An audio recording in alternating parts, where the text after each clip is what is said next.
Welcome back. In this week's Madeline Motivates, sometimes life just gets you in a rut. I mean, it's even hard to find a glimpse of motivation when you get like that. When going through the motions of maybe the same old routine at work or at home, it may be time to reevaluate your situation in order to get inspired again. And that's why we have Isaac Vutz, a youth pastor and motivational speaker from the Tri-Cities, here today to help you at home just find your motivation again and just try to keep striving towards your goals. So Isaac, it's so good to have you back. It's been a couple years since we've seen you in person. It's great to be here. I'm so happy to be here. This is awesome. Yeah, and I want to kind of break down the myth about motivational speakers. I mean, you're a human too.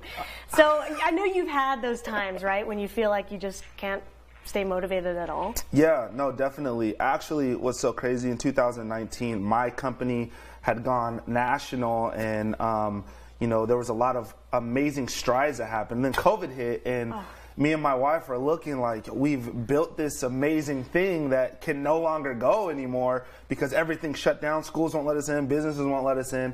And I went through a lot of anxiety. I was really depressed. I found myself apologizing to my wife every morning because I wasn't myself. And so I was just in a rut. I didn't know where to go. Oh, so you've been there. So when you reach that low point, I like the concept of reigniting your motivation. I think we all go through those phases. So what are some ways that we can reignite that? Yeah, man, I think that there's 3 simple steps that everybody can go through. The first part of that is taking personal inventory. This is a gut check. This is looking yourself in the mirror and really reevaluating what fulfills you. What is the thing that makes you happy? What is the thing that takes you to another place where you know you're fulfilling your destiny? It can't be tied to money. It can't be any of that stuff because money comes and goes. We see it all the time. But it needs to be connected to what it is that truly fulfills you. So you need to take a step back, look in the mirror, and put yourself in that lane. You know what I mean?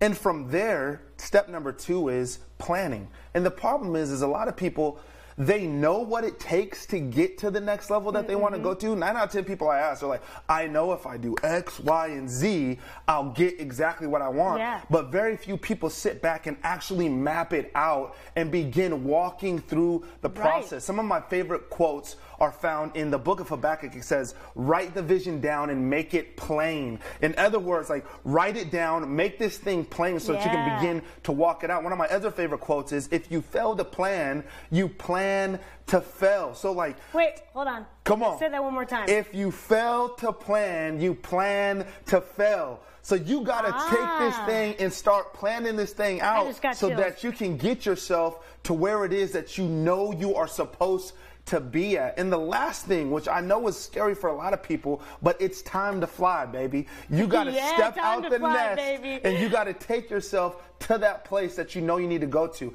And not only for yourself, but you got to be willing to be vulnerable enough to take you, your family, the generation to come next to the next level. And I know it may be scary, but it's time to reignite and get out your rut and get to where it is that you know you're supposed to be. It is time to fly. I feel like I could fly after hearing you speak, Isaac. Let's go. Thank you so much for coming in this morning. Appreciate you guys having me. Oh, absolutely. Time to fly, everybody. You just got to do it. Inventory, ask yourself, plan, and fly. That's the steps. All right, everybody. It's 6:17. You're watching Wake Up Northwest. And when we come on back, we're going to get a look at that full weather forecast.